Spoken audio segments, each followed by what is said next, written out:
మిత్రులందరికీ పేరు పేరున వందనం. బడ్జెట్, కేంద్ర ప్రభుత్వం యొక్క బడ్జెట్ వివరాలు ఇవాళ అందరం కూడా పేపర్లో చూసినాం. బడ్జెట్ వాస్తవానికి ఏ ప్రభుత్వమైనా ఎన్నికలకు ముందు బడ్జెట్ పెట్టకూడదు. అది సంప్రదాయం, నియమం ఎక్కడ లేదు బడ్జెట్ ప్రవేశపెట్టకూడదని.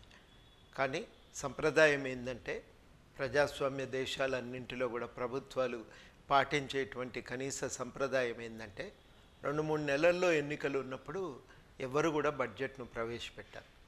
ఎందుకంటే వచ్చే ప్రభుత్వము ఎన్నికల తర్వాత ప్రజలకు ఇచ్చిన హామీల మేరకు తన బడ్జెట్ను తాను తయారు చేసుకునే వీలు ఉండాలి. దాన్ని దృష్టిలో పెట్టుకొని కేవలం ఓటాన్ అకౌంట్ మాత్రమే తయారు చేసి పార్లమెంట్ ఆమోదం పొందుతారు. బడ్జెట్కును ఓటాన్ అకౌంట్కు తేడా ఉంటుంది. బడ్జెట్ అంటే సంపూర్ణంగా రాబడి ఎక్కడి నుంచి వస్తుంది, ఖర్చులు ఏ ఏ రంగాలకు ఏ పద్ధతుల్లో కేటాయిస్తున్నది వివరిస్తారు. ఆ రాబడిని పెంచుకోవటానికి చర్యలు కానీ, ఖర్చులను ఉన్న లక్ష్యాలను సాధించటం కోసం తాము కేటాయింపులు చేసే పద్ధతులను కానీ ఈ బడ్జెట్లో సంపూర్ణంగా తెలియజేస్తారు. దానికి పార్లమెంట్ ఆమోదం పొంది ఆ ఆమోదం తర్వాత దాన్ని అమలు చేస్తారు. ఇది సాధారణంగా బడ్జెట్కు ఉండేటువంటి స్వరూపము, స్వభావము, లక్షణం. ఓటాన్ అకౌంట్ అంటే కేవలం ఈ 3 నెలలకు ఈ ఖర్చులు ఉన్నాయ్యా, ఈ 3 నెలల పాటు గవర్నమెంట్ ఉండలేదు, బడ్జెట్ కూడా తయారు చేస్తలేం కాబట్టి ఆ ఖర్చులకు మంజూరు చేయండి అని చెప్పి కావలసిన కనీస ఖర్చులకు కావలసినటువంటి పైసలు మంజూరు చేయించి అది అధికారులకు అప్పచెప్తారు.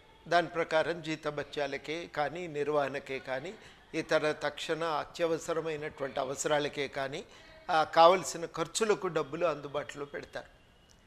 సాధారణంగా 2-3 నెలలు ఎన్నికలు ఉన్నాయన్నగా ఓటాన్ అకౌంటే ఆమోదం పొందుతారు, బడ్జెట్ను పెట్టారు.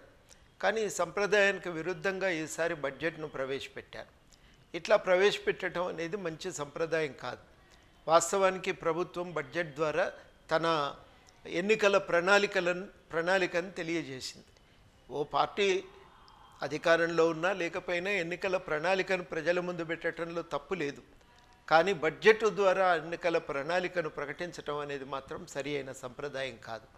బడ్జెట్ ఓటాన్ అకౌంట్ ఆమోదం పొంది ఆ తర్వాత తమ మేనిఫెస్టోను ప్రజల ముందు పెట్టి దానికి కావలసిన నిధులు ఈ రకంగా ఉన్నాయి, మేము వాటిని తప్పకుండా అమలు చేస్తామని హామీ ఇవ్వవచ్చు. అట్లా చేయటమే వాస్తవానికి ఒక ప్రజాస్వామిక పద్ధతి అయ్యేది. ఈసారి ఆ పద్ధతులకు విరుద్ధంగా బడ్జెట్ను ఒకదాన్ని పార్లమెంటు ముందు పెట్టి దాన్ని ఆమోదం పొందటానికి ప్రయత్నం చేస్తున్నారు. సరే, ఏదైనా ఈ బడ్జెట్ ద్వారా కొంత ప్రజలకు వాళ్ళను సంతృప్తిపరచడానికి ఒక ప్రయత్నం అయితే జరుగుతున్నది, ఓట్లు రాబట్టుకోవటానికి ఒక ప్రయత్నం జరుగుతున్నది. సరి అయిన పద్ధతి కాదు. ప్రధానంగా ఏం చేస్తున్నారంటే చిన్న సన్న రైతులకు, అంటే 5 ఎకరాల లోపు భూమి ఉన్నటువంటి వాళ్ళని చిన్న సన్న రైతులు అంటాం మనం. ఆ చిన్న సన్న రైతులకు ఒక్కొక్కరికి 6,000 చొప్పున మేము చెల్లింపులు చేస్తామనేది ఈసారి మనకు గవర్నమెంట్ బడ్జెట్ ద్వారా ఒక రైతులకు ఒక వరాన్ని ప్రసాదించింది. అదేవిధంగా పన్ను రాయితీలు ప్రకటించారు. సాధారణంగా మధ్యతరగతి ఎప్పుడైనా, ముఖ్యంగా ఉద్యోగులు పన్ను రాయితీల కోసం ఎదురు చూస్తుంటారు. 5 లక్షల వరకు పన్నులు ఉండవనేది, ఆదాయ పన్ను ఉండదనేది ఈసారి వారు తెలియజేస్తున్నటువంటి విషయము. ఇట్లాంటివే ఇంకా కొన్ని రాయితీలు ఈసారి ప్రభుత్వం బడ్జెట్ ద్వారా ప్రకటించింది. అసంఘటిత రంగ కార్మికులకు పెన్షన్ సౌకర్యం పెంపొందిస్తామనే హామీని ఇవ్వటం, ఇట్లాంటివే. రైతులకు సంబంధించినంత మేరకి సమస్యలు ఉన్నప్పుడు పన్ను రాయితీలు ప్రకటిస్తామనేది కూడా వాళ్ళు ఒక మాట స్పష్టంగా తెలియజెప్పినారు బడ్జెట్ ద్వారా. ఈ వడ్డీ రాయితీలు, ఇవి నిన్న జరిగినటువంటి బడ్జెట్లో వచ్చిన అంశాలు. మరి నిజంగానే ఈసారి బడ్జెట్లో కనుక మనం చూస్తే మరి ఇవన్నీ ప్రభుత్వం ప్రకటించింది. అంటే రేపు కేవలం ఇవన్నీ ఎన్నికల మేనిఫెస్టోలో భాగంగా వస్తున్నట్టే లెక్క, ఎన్నికల మేనిఫెస్టోలో భాగంగా వాటిని అమలు చేయబోతున్నట్టుగా లెక్క. అట్లాంటి వాటిని నిజానికి బడ్జెట్లో ఈ రకంగా పెట్టడం అనేది అసమంజసమైన ప్రయత్నం. అది వచ్చినది లాభమా నష్టమా అనేది కాదు, అసలు జరుగుతున్న పద్ధతే కరెక్ట్గా లేదనేది. నిజానికి వాళ్ళ ఈ 6,000 రూపాయలు సరిపోతాయా అంటే కాదు. నిజానికి గిట్టుబాటు ధరలు కూడా పెంచాలి. అవి కూడా పెంచుతున్నట్టుగా ప్రభుత్వం ప్రకటించింది. గణనీయంగా పోయిన సంవత్సరంతో పోలిస్తే పెంచుతామని కూడా గవర్నమెంట్ ప్రకటించింది. అయితే 2 విషయాల మీద మాత్రం మనం మాట్లాడుకోవాల్సింది ఏమంటే, నిజంగానే వ్యవసాయం సంక్షోభం అనేది ఒకటి, లోతైన వ్యవసాయ సంక్షోభం ఉంది. ఆ సంక్షోభానికి ఒక సమగ్ర పరిష్కారం అనేది బడ్జెట్లో లేదు. అది మనం మొట్టమొదట గ్రహించాలి. రెండోది, తీవ్రమైన నిరుద్యోగ సమస్య ఉంది. ఈ మధ్యనే ఎన్ఎస్ఎస్ఓ అంటే నేషనల్ స్టాటిస్టిక్స్ ఆర్గనైజేషన్ అనేది కేంద్ర ప్రభుత్వ సంస్థ. ప్రపంచంలోనే దానికి ఒక గొప్ప పేరు ఉన్నది. గణాంకాల సేకరణలోనూ వాటిని సరి అయిన పద్ధతుల్లో అందుబాటులో తయారు చేసేటువంటి పాలకులకు అందుబాటులో ఉంచడంలో కానీ ఎన్ఎస్ఎస్ఓ చేసేటువంటి ప్రయత్నం చాలా గొప్పది. అనేకమైన పరిశోధనలకు ఎన్ఎస్ఎస్ఓ ఇచ్చే సమాచారమే ప్రాతిపదిక. వారు 71 తర్వాత ఎన్నడూ లేనంత నిరుద్యోగ సమస్య ఇప్పుడు దేశంలో ఉంది అనేది మాట వాళ్ళు పట్టణాల్లో పల్లెల్లో విపరీతంగా ఈ 4 ఏళ్లలో నిరుద్యోగ సమస్య పెరిగింది, నిరుద్యోగులు పెరిగిపోతున్నారనే మాట కూడా వాళ్ళు తేల్చి చెప్పడం జరిగింది. కానీ ఈ బడ్జెట్లో నిరుద్యోగ సమస్య ప్రస్తావన కానీ దానికి ఒక పరిష్కారం కానీ ఎక్కడా మనకు కనబడటం లేదు.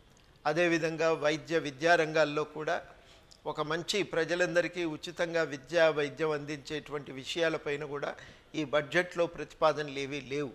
అవి ఇంకా పరిమితులుగానే ఉన్నాయి. అంటే కొన్ని పథకాల ద్వారా కొన్ని వర్గాల ప్రజలను ఆకట్టుకోవాలనే ప్రయత్నం ఒకటి మినహా ఈ బడ్జెట్ నిజానికి చాలా మౌలికమైనటువంటి సమస్యల పరిష్కారానికి, అంటే ముఖ్యంగా ఉపాధిని కల్పించగల ఒక అభివృద్ధిని తీసుకురావటానికి కావలసిన మార్గాలను ఈ బడ్జెట్ మనకు అందించలేకపోయింది.